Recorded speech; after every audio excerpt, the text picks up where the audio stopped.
name is called, please approach here para maibigay namin sa inyo, right? Sige.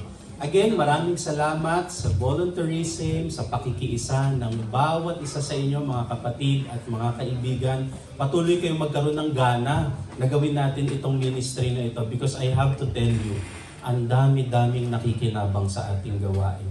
And kung pwede ko lang ikwento isa-isa ang mga testimonies, ang mga pasasalamat ng mga nakakasalubong ko na nakakakwentuhan ko na tuwang-tuwa sila sa ating mga ministry, I would gladly do so kung may panahon lang. Pero again, I just want to encourage everyone, continue doing the ministry.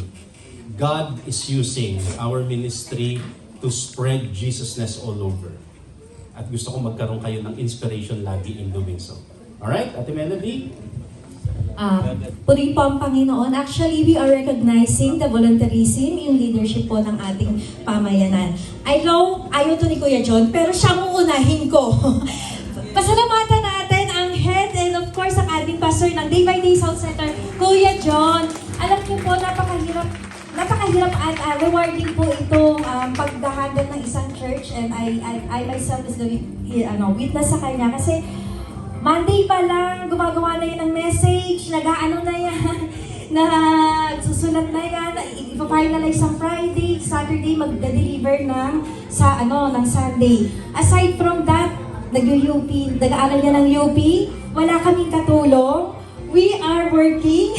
So, yung nakita niyo po dyan, sabi ko, Lord, paano natin nagawa yun? May time po talaga na sabi ko, Lord, hindi ko na yata kaya, pero alam niyo by God's grace, nakakaya na natin dahil yun ay sa tulong ng Panginoon. So, I love you and, yan. Okay, ito po mga tatawagin ko, ay mga volunteer workers po.